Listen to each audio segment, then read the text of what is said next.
I'm back with another episode of Semi-Pro. This time, my guest is Nohte. He's a staff writer at the HLTV.org, but also NA coverage for Dust2 US. You may also have seen him on It's Server Time, which is a show that I produce. So I've seen him before. We've talked before, but now it's just him and me. There's no Mauisnake or Mix to antagonize him. There's nobody to speak over him or anything like that. He's here to talk with me about written interviews, news, the stuff that he's a specialist on, the stuff that he can talk about a lot, and of course the importance of supplementary content in the scene, and what we can all do to enjoy them a little bit more thoroughly, and just sort of his thoughts on that topic. So I think we should start by talking about like how these pieces come into existence, sort of the hierarchy behind HLTV.org and Dust2 US and all this stuff, that essentially the pipeline that you work through. So, you write the pieces, presumably there's somebody along the way that edits them. And I was curious if that differed between the two websites when you'd submit some articles or submit a match recap or an interview. Do you have more autonomy on one site over another, or is it all pretty much just sort of, they let you do what you do because you're good at it? I would say it's a mixture of both. It sort of depends on the time of day sometimes. For Dust2, usually there's like a process where whoever's around will sort of take a peek at whatever gets posted. So usually we'll post a preview and people will take a look and then we'll push it. But sometimes when people aren't around, I'll usually just push my own articles. Usually because I tend to be able to read over them and be able to clean up anything myself without needing oversight. And I sort of think that's part of why I got the job at HLTV, because I was being autonomous with that and they could sort of see that they brought me on.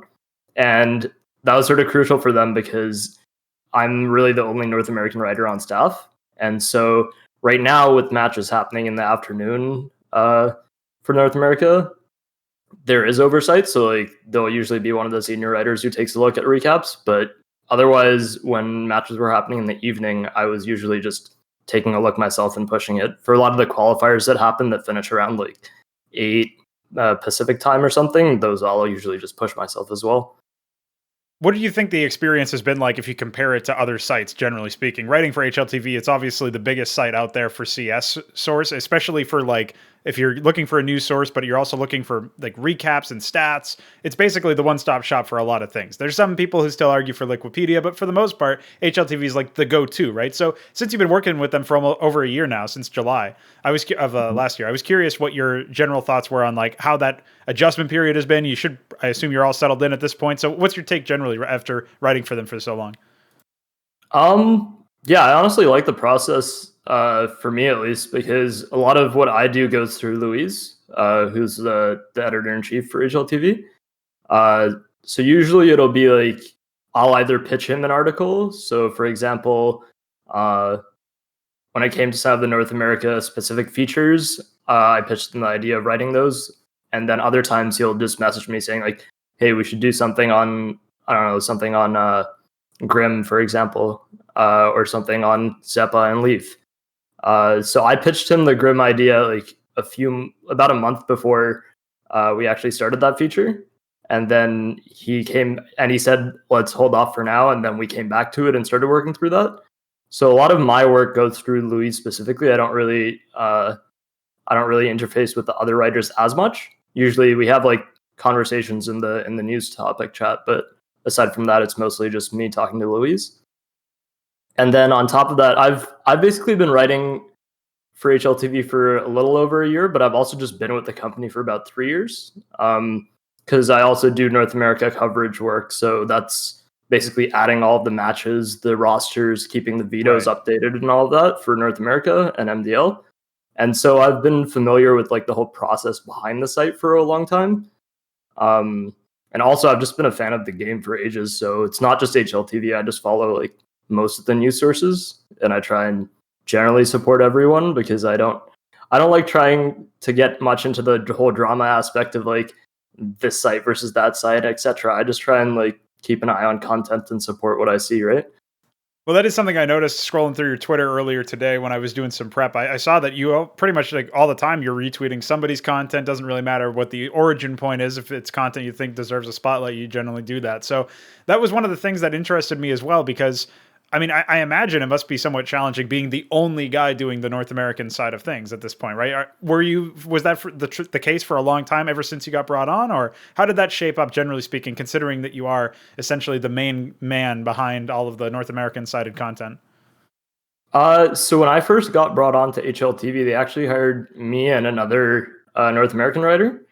But at the time, it was mostly me doing the recaps. This was the time where ESL Pro League was happening at like starting at 9 o'clock Pacific time, and there'd be one 9 o'clock match and one at 11 or something. It was some ridiculous schedule.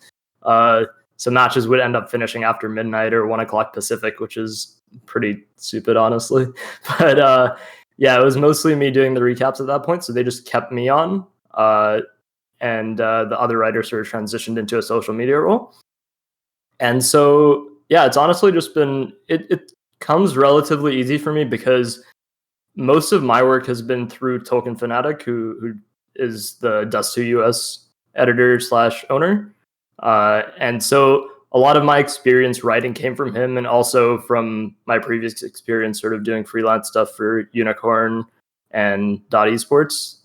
Specifically Unicorn, the editor-in-chief, Ryan Gerardo, he sort of helped guide me through just generally making my writing better. Like that was all stuff I did more or less for free. Like it was, I didn't get paid for any of that. And it was, he would send me emails saying like, this is sort of how you can help develop your story and help hone your writing. And from there, it's sort of just, I just sort of try not to stick to the same style for recaps, but at the same time, like it gets monotonous after a while, right? When you're just writing a recap after a recap. So I try and, if I have like many recaps that I have to write, then I'll just like reach out to a player and be like, hey, you want to do an interview about this or about that? So for example, right now I'm doing one about the state of North America, and I'm talking to Sheikh Zula and Vanity about those. So Well, one of my next questions was definitely going to be about those recaps, those news posts and stuff that are generally speaking seen as kind of by the numbers content, right? A lot of the times they are very similar from site to site or from writer to writer. So in general, it sounds like you usually try to supplement the content with not just the recap, but also giving the readers something else that they might want to come back for later on, be it an interview or some other sort of thing. So could you go into a little bit more detail about how you sort of structure the additional content, like in addition to how you structure the match recaps themselves? Because I mean, some would say it's not even necessarily possible to have a lot of creativity with the format, given the certain kinds of information you have to communicate. So how do you go about doing that when you're doing a match recap for some of these MDL games, for example, or anything like that? I would say it's a little bit harder for HLTV just because they tend to be like a little bit more cookie cutter with their match recaps. So like it's pretty strict about like, not necessarily strict, but it's like it's pretty set in the way that it like sort of gives you the initial structure of what the tournament is. So for example, like qualifiers will have the initial set of the initial bracket, and then it'll be a breakdown of like the final or the semifinals, like the qualification round. Whereas for Dust2, it's a little bit more, there's a little bit more freedom, and that's sort of where I started experimenting with before I got brought onto HLTV. And that's sort of, I like to tie in the storyline of like whatever's happening in a tournament into the rest of the recap. So for example, right now there's the MDL playoffs that are happening, and there was a team that was forced to forfeit the playoffs because 2 players just didn't show up. And that was the initial block of my story. The first like 3 or 4 paragraphs were about that before I even got into a recap, because I feel like when you do a recap, people aren't like, the way I see it is people aren't just going to read a recap because it's just, why would you read a recap when there's very little to be gleaned aside from looking at an event page, right? Like you can get basically the same information, which is why when it comes to writing a recap, I try and add supplementary stuff that actually lets you get a little bit more information that you might have to go out of your way to look up. So stuff like that MDL forfeit, and also like, it's, as I said, it's a little bit harder for HLTV because they tend to focus a little bit more broadly, and they also cover topics a little more actively than Dust2, so it makes it a little bit harder to cover stuff as a more specific sort of deal inside of the recaps. But yeah. So obviously, you let on that you had been working with HLTV in a different capacity, something like 3 years ago as well. And of course, even beyond that, you mentioned that you wrote for Unicorn. You mentioned that you wrote through Tolkien Fanatic, like you said earlier. Was there something specific that inspired you into action in this field, where you wanted to start working on this sort of esports journalism, the match recaps, the sort of news post write ups and interviews and stuff like that? Was there something in particular, a certain moment, or maybe a certain piece you read that you were like, well, I could do that too. That's inspirational in a way. Anything like that? I'd say it was a bit of a combination, honestly. Like when I started following Counter-Strike, I hadn't followed it at all until basically the end of 2014, start of 2015, I would say. So I'd just come back from my first year of university, and I saw the way I caught up on it was what I first saw the majors that were happening, and then I realized that there was a lot of history behind all of these players and behind these matches. And I'll give Thorin a little shout out here, obviously, because a lot of his content helped me sort of catch up on what had happened. He's like the historian, right? So there's those like hour-long videos where he would talk about Neo and talk about forests and whatnot. And I remember I would just sit at like midnight, 1 a.m. I'd be playing Surf or KZ, and I'd just have these videos on in the background and sort of just learn about the history, because I think it's really important to, even if it's not something that I'm going to be writing about, because it's not really the stage that stuff is in right now, it's still important to know the history behind all of that. And I'm really appreciative of seeing that sort of content. So I would say like seeing some of Thorin's historical content and then Richard Lewis's written pieces was what really inspired me to sort of get into doing the work. I really started with doing like not match recaps, event previews is what my initial little foray into it was, because those sort of outline the storylines heading into an event, and it's a way to sort of keep track of how stuff goes. My initial interest grew from like CSGO Lounge, obviously, when that was a thing, and I was just a casual fan, sort of just keeping track of matches and betting on them. And then once I sort of started writing, I just stopped doing that entirely, because I was like, I don't enjoy the betting aspect as much as I enjoy watching like all the storylines unfold and watching a tournament play out. And so that was really what drew my interest. And from there, it was just keeping on writing those sort of previews and event sort of recaps. I'm curious too about like a lot of people, when I ask them the question, what kind of inspired you, or did you have anything in particular that was an inspiration? A lot of them take it to mean that it has to be something that's identical to their field, or it has to be like, the same kind of content that they make now. They had to have consumed that earlier and got them started. But obviously, you just pointed out, like, you were talking about historical pieces and, these written pieces that maybe you wouldn't necessarily be touching on the same context or be approaching at it from the same angle at all. But the fact that they existed helped you get interested in the scene or helped you along in your path to where you are now. Do you have any particular ideas of existing pieces of content that are like essentially written by your contemporaries now that might actually also serve to be maybe not inspiration in the same way, but it's almost like, oh, if you see somebody else writing some really good content, it's like motivation to continue doing it, giving it your all in your own field or in your own particular position. Anything come to mind when I pose that kind of question? Most recently, I would say something like Richard Lewis's Semi-Pr0 piece was pretty good, because I like the way it outlined a lot of the history. Like, it also is sort of a walk down memory lane, because I remember that's a team that I followed from basically the start, and it was just interesting, but also sad seeing the way it sort of just plummeted from their high to their recent low, right? But yeah, I would say that was the most recent piece that comes to mind. Recently, I've been enjoying a lot more of the video content that I see around. Like, Launders does a lot of really, really good video pieces where he goes through an entire halftime demo from a player. But before he goes into the demo, he sort of outlines that whole player storyline and how they've been doing. And I think that's a really, not necessarily original, but like it's a very, very good way to go about doing the video pieces. It's also like, it's been done before, but not so frequently and not to such a good editorial level. Like, I've seen one or two videos like those over the years, but nobody does it as consistently as him and to the quality level that he does, which is why I really appreciate him doing those sort of videos. But yeah, I can't think of any other specific written pieces that I've seen recently. Speaking of other content and video content, one of the questions that I had just further down the line was the idea that I actually noticed when I was doing some prep, you had a YouTube channel and you actually had uploaded a couple pieces where you had a couple of sort of thoughts pieces, similar to like the Thorin's Thoughts videos.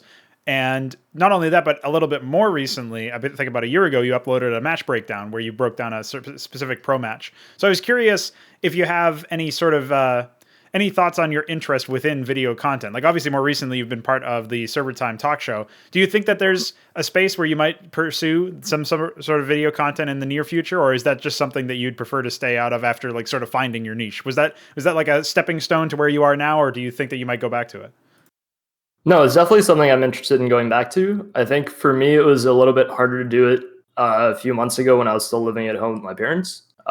Actually being moved out and having like my own space now makes it a lot easier to do these sort of things without feeling like a little uncomfortable. Because for me, it was me here and then my door and then my parents' room like right here. So it made it like very uncomfortable just to record stuff. Not necessarily for what they'd say. It's just like it's awkward for me to do it. So video content's definitely something I want to get back into. Personally, like what really interested me when I first started watching Counter-Strike was this tactical and strategy aspect. And it's definitely still something that interests me. It's like that's why watching Astralis is so incredible, and watching them rise was so good. Big as well are also fantastic. So that sort of strategy aspect is really interesting and something I'd like to do more videos on. But it's also something that like people like Launders, people like Mahoney or Mahone cover very well. So right now I'm sort of figuring out how I want to approach that, and I also do want to make more like I guess side content along with my interviews or along with my recaps. Like I'd like to do more, I don't know, 20, 30-minute interviews with players that just go up as a video instead. Or maybe I do it as a companion piece with a written interview or something along those lines. So far, we've already recorded 5 episodes of It's Server Time, and I was curious as to your thoughts on just being a part of the show from this perspective, because of course, from an outside perspective, even as somebody who produces content, if you don't produce the exact kind of content, and then you sort of step into the shoes, it always seems a little bit different on the other side. We've seen this with, like, for example, professional players being brought on the analyst desk, and then finding out, oh, it's not as easy as just, sort of giving your thoughts off of the cuff. So what do you think so far about how you've developed as a host of It's Server Time? And just in general, do you have any thoughts on sort of like the format that we normally see when it comes to talk shows? Yeah, I would say when we first recorded It's Server Time, I was a little bit more timid because I wasn't sure like when to give my thoughts, or I wasn't sure like I was timid of like repeating someone else's thoughts for people saying like, oh, that's like he's just echoing everybody. But really like it was more of like my own, like me being in my own head in that sense. Cause like the point of the talk show is that we all give our thoughts on whatever the topic is. And it became a lot easier after 2 or 3 episodes where we got really used to the flow.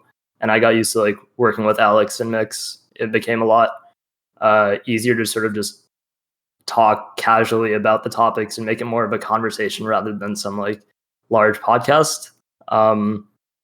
As far as the flow of stuff goes, I think there's still a lot of room for stuff to grow in that sense. Like you look at something like Thorin's doing with his scrapbook content right now, that those sort of podcast episodes are amazing. Having a player like Kerrigan be on there for like an hour and a half and be able to just like talk specific strategy stuff with him, that's really cool. So I think like something I'd love to see happen more, but I don't know how it would happen or how stuff would go about it, would be something like a demo review with a pro player, actually like talking through some rounds and stuff like that and talking in detail, like something like what Launders does, except with the player there. Obviously that would take time out of the players, practice time and whatnot, but that'd be really interesting to see more of. Well, professional players, especially active ones, and I would say even the support staff like analysts and coaches, they are notoriously difficult to sometimes get a hold of for a long video piece or anything like that, which I imagine it must be an advantage of the written content because they can kind of follow it up within some sort of time scale, but generally speaking, they can put as much or as little as they want to into each individual answer to each individual question. So I was curious actually how you even get, track some of these people down and get into contact with them? Is it you yourself who goes out and sort of, pounds the streets looking for some interviewees, or is it more of an HLTV thing where maybe Louise, like you said earlier, might be the one who's sending you over some people to interview? How does that process work out just for selecting and tracking down individual people to do interviews with? Yeah, so usually I'll reach out to the players, and depending on what they're open to, like some players are less willing to do audio or like video interviews, and they would rather just have like a Google Doc that they can see the questions in and type out their answers. Personally, I prefer doing like audio interviews, but I prefer doing them in person. Like nothing beats being at an event and actually asking a player those questions. But yeah, for most players, I'll just usually reach out through either Twitter DMs or I'll have them on Steam already, and I'll message them asking if they're willing to talk about like one or two topics or whatever. Typically, I'll reach out first and then draft the questions, but there have been instances where I'm pretty sure like the player would be willing to, and I'll draft the questions in advance. But yeah, I would say the majority of interviews I've done recently would be through a Google Doc, because a lot of players are sitting at home and they have some ridiculous schedule with these events that are happening. So it's easier for them to just answer a couple of questions in their downtime. But for example, the interview I did with Steele before he left CS, that one was all audio, and that was honestly one of my favorite interviews I've done recently, during COVID at least. So yeah, I wish events would come back soon so we can get back to doing some more in-person interviews. Once you have an interviewee scheduled or anything like that where you've actually reached out and confirmed that they're going to come on, do you have a sort of specific process coming up with a topic or a list of topics that you're going to ask them about? Like, is that something where maybe HLTV will reach out and say like, hey, can you ask them about this after you've already secured it and pass that information on? Or do you have like sort of complete autonomy where you get the guest, you ask the questions, you write them down obviously, and then you ask them and you write up their answers and publish it? How exactly does that process work, and how commingled is it when how connected is it to HLTV as well? I would say it's a mix, honestly. So like usually after I reach out, I'll come up with a couple of topics that I want to ask them about. I'll go through like the recent matches. I'll go through like the other thing I like to do is go and look up any interviews that they've done over the last year, because I really don't like asking questions that have already been asked, because it does two things. Like one, you're just going to get cookie cutter responses from the players, especially if it's a question they've been asked like multiple times. And two, it just like, there's very little perspective that you're going to get if you're asking the same question as someone else. Like you're not going to, unless something is drastically changed since the last time that they were asked that question or asked a question along those veins, there's very little that you're actually going to be able to get out of the player, or the piece is just not going to be very interesting. So I try to avoid asking questions that have been asked. I also like will listen to video or audio content that player's done just to avoid that repetition. And then as far as asking the questions is, usually once I write out the questions in a doc, I'll send it to Louis, and he'll just take a quick look over them. And if he thinks there's something that needs to be added, he'll say like, how about asking something about this or asking something about this? And then I'll add those questions in. But usually it's pretty good. He'll add like one or two questions to that. For something like the Seal interview, he asked me to do it like 30 minutes or 40 minutes before. Like I had no advance notice, so he helped me a little bit with those questions. But yeah, it's basically half. I would say like 3/4 would be the questions being drafted initially, and then the last quarter would be like double checking over everything, asking Louise if there's anything else he thinks needs to be added. Obviously, players can only reveal so much. And one of the things that you mentioned earlier was the idea of not asking questions that you know you're not going to get interesting answers to. Now, you specifically cited questions that they had been asked a lot. And obviously, in such cases, you would either want to take a new angle or just avoid it entirely. But I'm curious if you ever deliberately ask questions that you know you may or maybe even probably will not get a satisfying answer to. Like it's a question that they're probably not going to give you a great answer, but you're sort of throwing it out there as a token or a Hail Mary, or maybe they'll say something that might be, somewhat interesting. And or in some cases, it might even be for the fans. Like, oh, at least he did ask him that question. And like, otherwise, maybe they would have been like, where's this question at? That's an obvious one to ask. So how do you balance the fan expectations and what the player is more than likely going to say in response to some of the questions, especially if it's like a more, difficult topic to actually discuss? How does that process look like for drafting questions that are somewhat difficult to potentially guarantee a successful answer? So I think that's something that gets less talked about when it comes to interviewing something, is that interviews actually do have a structure to them. And when you go and look at an interview, like if you've done them, or even as a reader, like you might not notice it actively, but it's something you notice passively while you're reading it, is that if an interview doesn't have structure, it's very jarring to read through. And with that structure, there's a right and a wrong time to ask certain questions for players. Like, you don't want to open an interview unless you have very good rapport with them, obviously. You don't want to open an interview with a question or a couple of questions where you think that they're not going to give you a good response, or they're not going to be able to talk about what you're asking them. That's why I really like doing interviews in person, because when you're talking to a player, like, you can build rapport throughout the interview, and then your last couple of questions, or somewhere in the middle of the interview, you can ask those questions that you think that that they may not have answered as well, or may not have given you an answer otherwise. So that's usually when I'll try and interject those in. But yeah, I would say in terms of there's definitely times where I've asked players questions that I know that they're not going to be able to answer, or not be able to give me a proper answer to. Like when I interviewed Obo, for example, I knew that he probably wouldn't be able to comment on his relationship with the past Complexity players after leaving the team. And I knew he'd probably give me some sort of like random response that was very like cryptic, which he did. Yeah, exactly. But that's a question that I knew I had to ask, because if I didn't, then people would be like, why didn't you ask about this? Or it's just something that there's a question that you have to ask regardless of whether you think you're going to get an answer to or not. That's just the bottom line when it comes to some interviews. Now, in some cases where maybe it's not for the fans as much as it is something you're genuinely curious about, and you suspect that you're not going to necessarily get a solid answer from the guest, do you ever end up building some sort of follow-up? Like, obviously, when you're dealing with a written interview, you don't have the luxury of being like in the middle of the situation where if you're in person, you might be able to quickly think of a follow-up question, or, oh, you dodged past this. Let me put it to you a different way, and maybe I'll get you this time. So do you ever end up crafting those sort of things, or do you even have sometimes opportunities to go back and ask follow-up questions in text form, or is it explicitly like one and done, and as a result, if there's any follow-up, you almost have to like anticipate the fact that you might need one?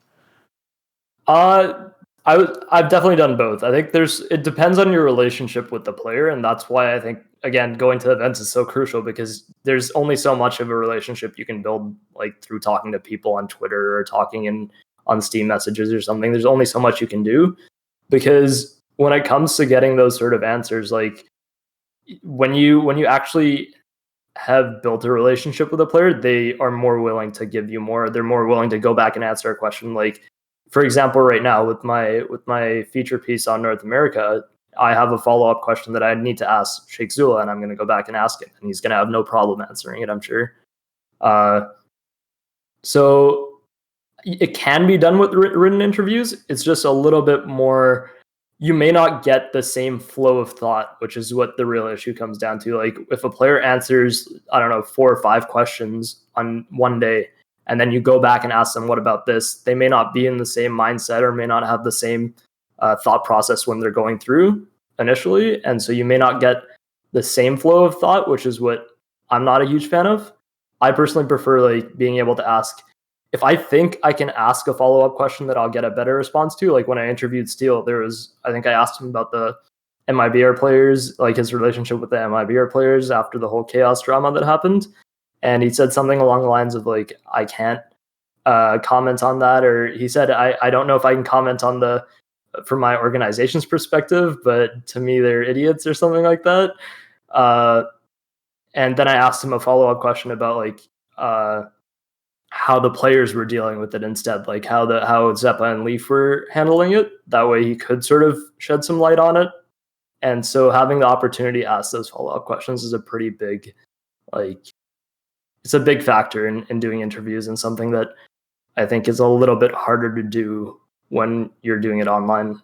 Right. A big part of follow-up questions too is like, I mean, the whole reason you need them, unless you wrote them down in the first place, is because there's a surprising answer to a question or a thought that comes to your mind as the person's answering the question. And so in such situations, sometimes players can surprise you. And one of the things that I thought was memorable about the Obo interview that you referenced earlier, obviously when he was leaving Complexity, you reached out, gave him an interview, and people kept saying when they read the interview answers from Obo that he came across as way more mature than the average 17-year-old, right? And so that obviously like created a ripple effect that had some impact. People thought, oh, this is kind of surprising. Like, wow, what a nice guy. So I'm curious if there are anything else about that interview, or if you can point to any other interviews you've done, like the Steel example, for example, that sort of took you off guard and were like, oh, wow, that's a surprising answer. And like sort of a nice way to celebrate the fact that you were able to, ask the question in the first place. Like you got a satisfying but surprising answer to a question.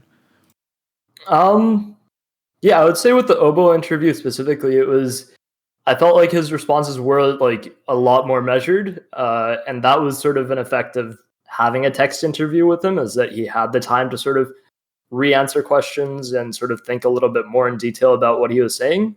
Because I did interview him in person at DreamHack Anaheim a few months ago, or I guess a few months before that interview at the start of the year, and he was a little bit more unsure. I think that was one of the first interviews he'd done, so there is a pretty distinct difference between then and the text interview.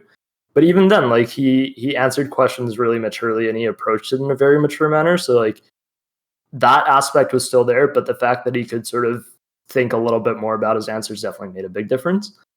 I would say in terms of players that I've interviewed, Steele is definitely one of my favorites because he gives some he knows what he can and can't say, but he also has like not as much of a filter as other players, I would say. Like he is willing to answer questions in detail and actually give you his perspective without getting to without worrying about what the effect of it will have. And I think that's just based on how long he's been in the scene. He doesn't care as much about what people might say about it.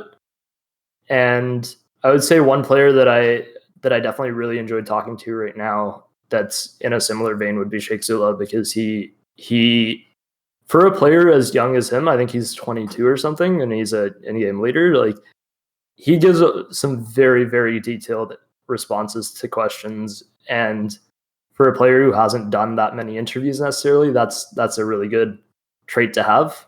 I also think that I personally really enjoy interviewing in-game leaders in general because they seem to be able to express their thoughts in a very clear way most of the time. They also have a lot of perspective about some of the players on their teams that you may not get from other players, but at the same time, that's also going to be through a veil of being an in-game leader. So you're only going to get so much perspective from them that you can, which is why when you're at an event, interviewing both the captain and players from the team is going to give you a lot more information. Like Cold Zero is also a fantastic interviewee. Never interviewed him personally, but every interview I read from him is very candid, which is something I would love to actually do at some point.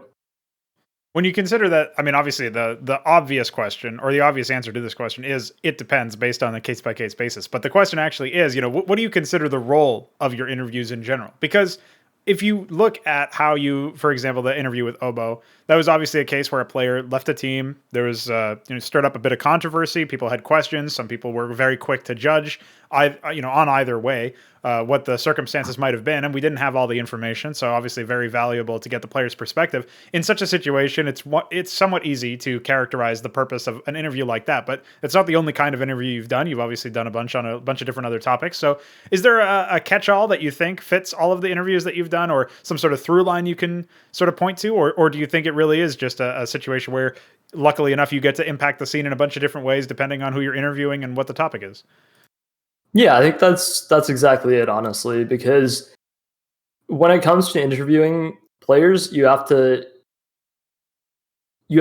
have it be interesting for the viewer, and for that to happen, it has to have some form of like storyline that's already existing. It's hard to create a narrative for an interview, and it's really not something you want to do. You want to have it tie into something that's already happening. So, for example, when Orglis qualified for Flashpoint 1, I reached out to FNS and I interviewed FNS about them qualifying for that event.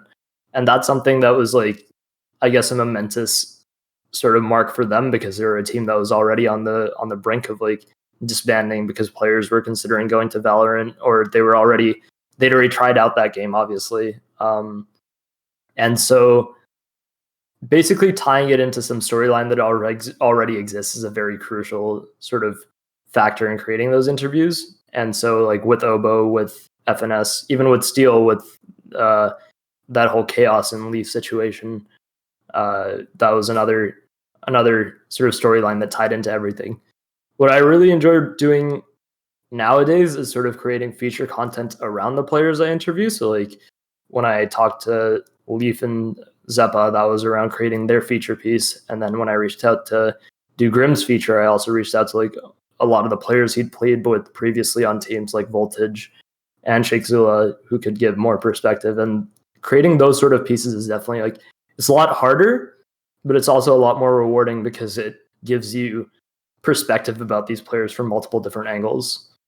Well, let's talk a little bit about those feature pieces anyway, because I had a couple of questions lined up for those. I'm curious about just how the sort of making of those pieces goes, or some of the thought processes that you might have going into it when you're starting to think about like a player who might be a good candidate for a feature piece, or a duo, or a team, or whatever it might be.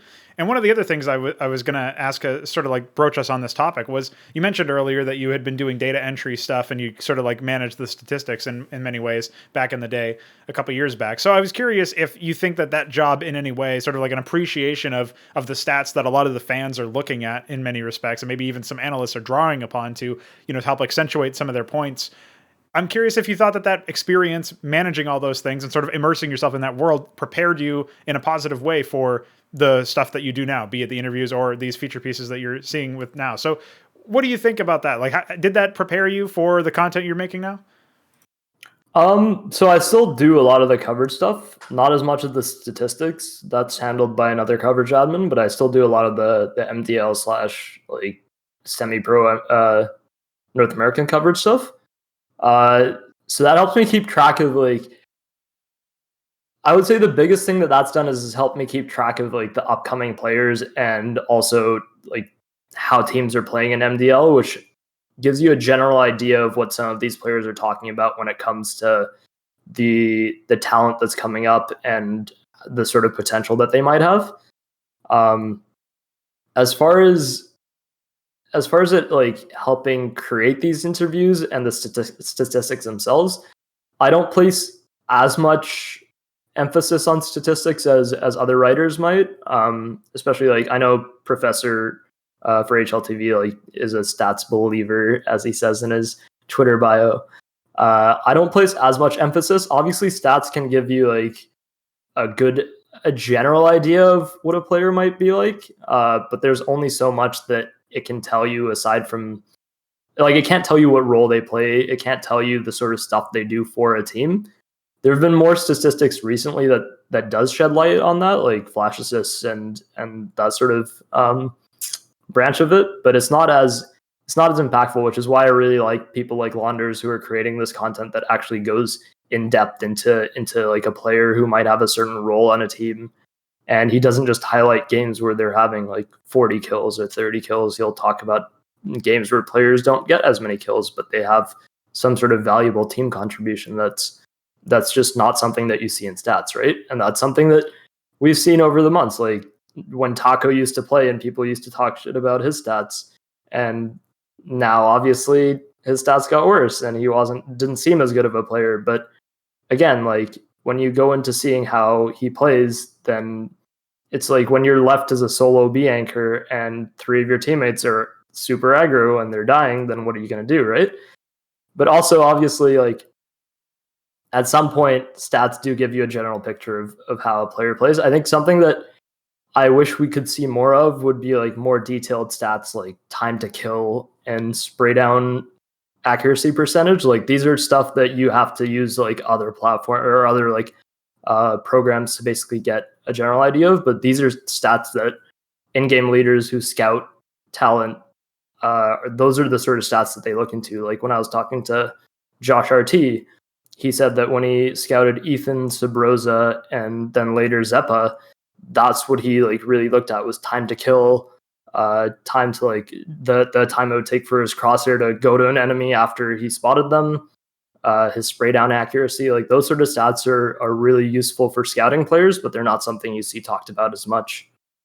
So do you think that some of the talent pieces or the content that you're talking about where you're sort of going deep on an individual player and maybe in some cases it's made to help supplement an interview or something to that effect, do you think that the role of pieces like that are to take this deeper dive in a different way, in your own way, than some of the pieces that you see? Like essentially, is the impetus to make that kind of content born out of not only it's an interesting topic for you personally, but also this sense that there's not enough of the discussion being, happening in that particular neck of the woods, so to speak? Like, is it just because there's not too many people talking about it and you want to see it, held up on a higher pedestal, or is it more just something that is purely interesting on your behalf?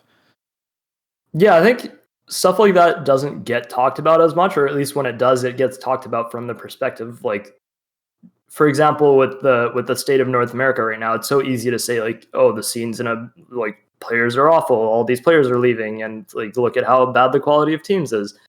But when you look at it from a bit more of a when you pull yourself out of that perspective a little bit, there's so many factors that lead into the degradation of North America as a scene. Like the fact that we've had, I don't know, maybe 20 organizations that used to be like top tier organizations that used to have teams in this region, and they've just pulled out and they've never returned to the game. Like there's TSM, Misfits, CLG, like there's a massive list that even Sheikh Zula, he gave me like some massive list of teams that have just pulled out of this game. There's Rogue, right?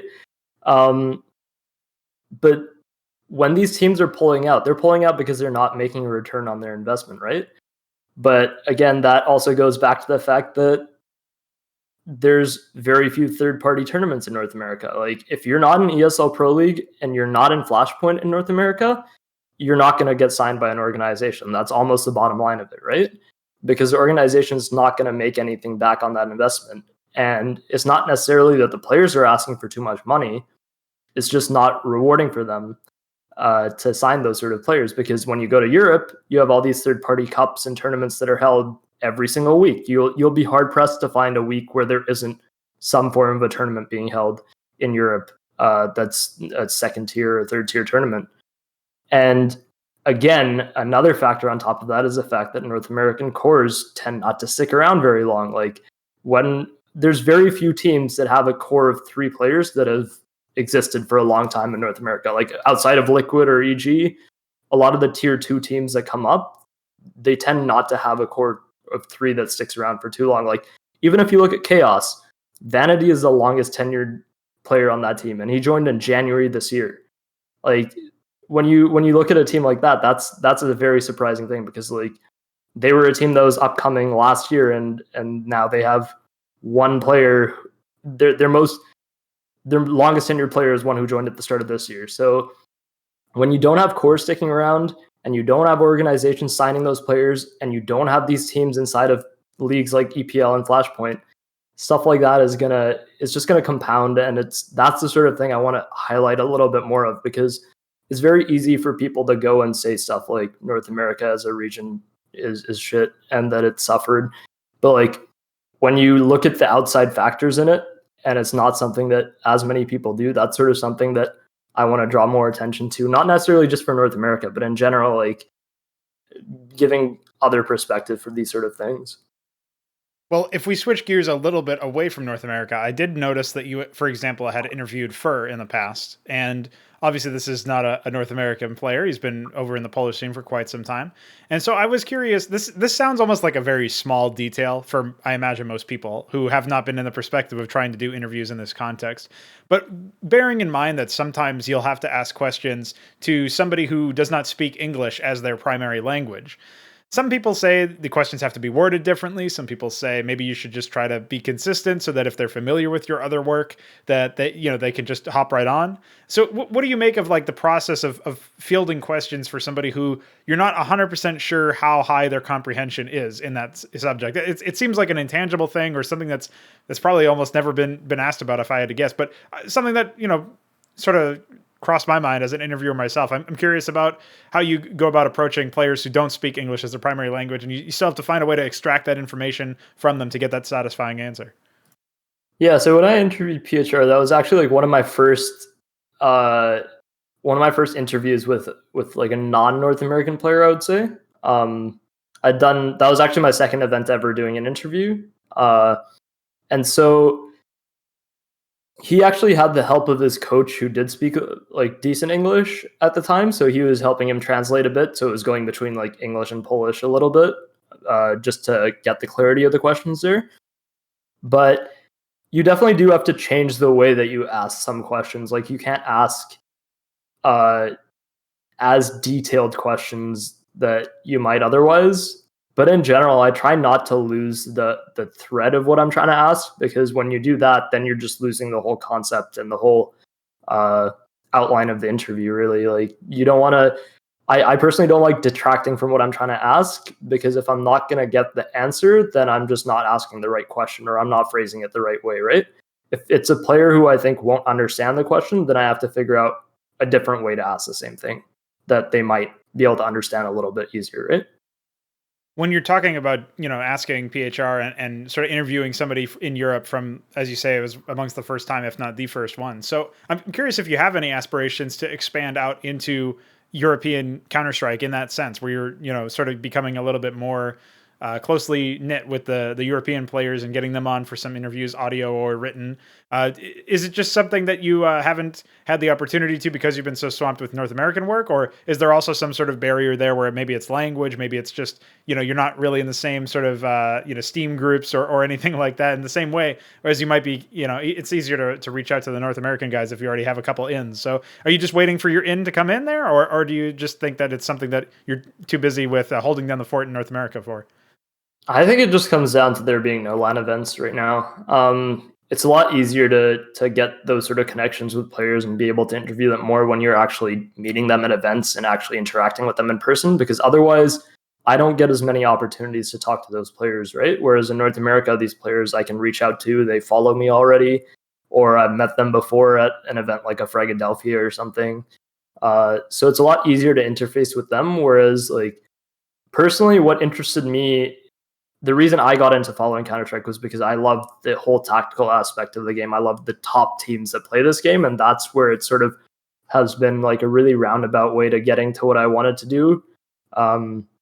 Because I started with a very North America focused website like Dust2 and doing the North America coverage stuff for HLTV. But what my love for the game was always in the top tier of the game, and now I've sort of come around to that after working for HLTV for a while, where I have my North American background, which is sort of what I bring to the site, but being able to go to events and still have all of the background about the European players and my understanding of it, and being able to easily come up with questions for them. And that is also considered like, it gives me a bit of more of a challenge since I've done more work with North American players. So I once again have to go back to doing more research, which is something I have to do less of for North American players, because usually it's me or someone from Dust2 doing those interviews. And so I have all the background already. Whereas when like European players are a little bit more popular, they get interviewed a little bit more. So there's more that you have to look into for them. But for me, it just comes back to having a lack of LAN events, because otherwise there's no way for me to interface with those players as much when all the European HLTV writers are already talking to them. Something you referenced just there is the fact that European players generally do have more interviews. And another thing that I sort of, it's funny that you mentioned that, because my perspective is that no matter how many interviews there appear to be, it feels like everybody in the Counter-Strike scene, be they broadcast talent or player or coach or support staff, they all seem to be criminally under-interviewed, to the point where it's like, even if you can find a lot of interviews or talk show appearances with some of the in-game leaders, for example, or some of the coaches, it's very difficult to necessarily narrow down a couple of interviews that can be very insightful, that ask questions, like you said earlier, that other people haven't asked 100 times before and then haven't been posed to the players in the same way. So do you have any sort of particular guests in mind, or interviewees in mind for, they could be North American as well, but in theory European, because we're on that topic, that you think you could do a different job, maybe a better job than you've seen done elsewhere? Like you could ask questions from a different angle. Anybody who is essentially on your bucket list as far as interviewees go? I would say I'd love to interview Cold Zero. Not necessarily that I would be able to ask questions that haven't been asked recently, but just because he is a fantastic interviewee, and I think being able to interview him at the right time or at an event and get his perspective about something is something that, like, it's just the sort of perspective he sheds on his team and the way that they're handling stuff is something that you don't really get from too many other players. He's very candid, and he also just is very transparent about what he says. So Cold Zero would be up there. I think I'd love to talk to Nexa again. I talked to him at DreamHack Montreal that same time that I talked to PHR, but that was when he was on what was it? Was it Crazy still? I don't think it was Crazy at the time. It was it Imperial? It might have been Imperial. It was Imperial, yeah. It was on Imperial at the time. So yeah, I'd love to talk to him again and see, like, I like to tie in, if I've talked to a player before, I'd like to tie in like their growth from the last time I talked to them, even if it's something like 2-3 years ago, because I think that's something that you obviously can't get from another interview. Like, if I've talked to a player 3 years ago and they gave me a certain perspective, and now I'm talking to them and they're in an entirely different position in their career, there's a lot that you can glean from that could not have been asked elsewhere. Like, there's only so much that another interviewer could have asked about that sort of growth that wouldn't directly tie in with my interview. And so being able to get that sort of perspective would be really nice. Also, just in general, talking to, I think Fallen was on my original bucket list. I actually did get the chance to talk to him at Anaheim, but it was an interview that never actually went out because it was more or less after the event finished and after they were eliminated.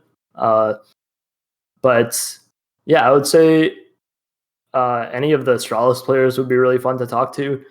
I'd also really like to talk to Gary again, who's the coach of Furia, because he was I think he was actually the first interview I ever did. So that would be a really interesting sort of person to revisit. So do you have any sort of people who not only, like, for example, you did reference Nexa and Gary as people who you did interview before, but the Fallen one is particularly interesting to me because you had a chance to sit down with this guy and ask a couple questions to him, and then you said the piece never went out. Is that something that you think happens often in esports interviews, or has happened often to you as well? Or is that a situation where, like, that's more rare? Like, are there any that, like, you had the chance to talk to, or you could have had the chance to talk to, but they're like the one that got away? I would say that's very rare. I think Fallen was the only interview that I've ever done that I never released. So I would say it's a very rare thing, because when I do an interview, I like to get it out. It's something that if I'm going to ask a player a question and take their time, I think it's very crucial that they get something back for that. But as far as the Fallen one was concerned, it was just the wrong place, wrong time. I think I'd asked him to do the interview the day before and the day before that, but he was, I think the first day he was still in the tournament, and the second day they were just burnt out from getting eliminated. So it was obviously, like, just not something he wanted to do at the time. So it just didn't align, unfortunately, but it was an interesting conversation to have because it gave me perspective about MIBR from the way he was looking at it. So I think interviewing in general is, like, the second aspect of it is there's always going to be conversations with an interview that don't go out to the public, right? Like, whether it's before the interview starts or after the interview ends, you might be able to talk to the player a little bit more and get their thoughts on something. It's a little bit less common now with just the way events are structured and the way that interview blocks are scheduled, which is why I really like going to events like that are a little bit more casual, like a DreamHack Open or like a Philadelphia, because if you have some pro players show up to Philadelphia, the chance that you're going to be able to talk to them for a little bit longer and get some of their thoughts that they might not want to give in an interview are also very that's just generally like a very interesting perspective to be able to get, because it's thoughts that they may not be able to talk about publicly. Well, that's an interesting asset to have as well, because I mean, for one, it's almost confidential in a sense where you're obviously not going to, at least not in the immediate future, leak that kind of, conversation that you just have. But that might be something that you, like, years later, you might reach out to the guy and say, hey, is it cool if I tell this anecdote on a broadcast or a talk show or something like that? But so not only can you use it maybe down in the future, but almost immediately it can start impacting how you conceptualize the game, how you analyze certain elements of a certain team, or maybe it recontextualizes something that you thought was like one way and that made you consider another, potential solution to the problem or a potential reason for something happening. And it's sort of in a roundabout way. I would liken it to when you were talking about consuming those pieces from Richard Lewis and Thorin, where you're on the come up and you're listening to this sort of thing, and it's helping building a foundation for how you conceptualize pro level Counter-Strike, for example. And this is like just another tool in your arsenal. Do you have any other particular examples of interviews that you had or pieces that you did where you came out of the piece either from something that went public or something that was a private sort of anecdote that you got out of the interaction that you feel like really grew your understanding or made you think about something completely differently than the way that you had thought about it before? I don't know if there's something I can point to specifically. I would say when I was at Philadelphia 13, I talked to CXEI, who I don't know if you've heard of, but he's like one of the upcoming players in North America. And in general, like the cool part about talking to him is after we did the interview, we sat there for another like 45 minutes or so just talking, and it was interesting because my background before I got into Counter-Strike was I used to follow Call of Duty a lot, and not the professional Call of Duty. This was like the trick shotting and sniping days of Call of Duty, where it was like FaZe and SOAR and whatnot, and all of these teams that were really blowing up. And the airborne knives and all that. Yeah, exactly. And I used to actually edit Call of Duty videos as like just a fun hobby. And it ended up that CXEI was used to actually play for one of those teams. He used to play on a team called Obey, which was, I think, the second or third biggest Call of Duty trick-shotting sniping team back then. And so it was just really cool because it was like, oh, look, there's someone else in this scene who had like a very similar path to me, but they're in a completely different, like they're a player and I'm a writer. And it was just a very interesting perspective to get in that sense of seeing that like these people have all also like been in these sort of things for as long as I have. And it's something that I hadn't experienced as much before. When you were on the come up and you were initially sort of doing all of the hard yards that you had to do, the data entry perhaps, or anything sort of that led to where you are right now, were there certain lessons that you can point back to learning? Maybe some of the stuff that you talked about where you went through Tolkien Fanatic, you mentioned at the beginning of the interview. Any sort of points or lessons that you had learned that if you had to pass on now to somebody who was coming up and trying to be their own aspiring writer, that you think might help them and be a shortcut in a way to learn a lesson a little bit quicker than the way that you had to? Or any sort of formative moments that sort of helped you get to the path that you're on now?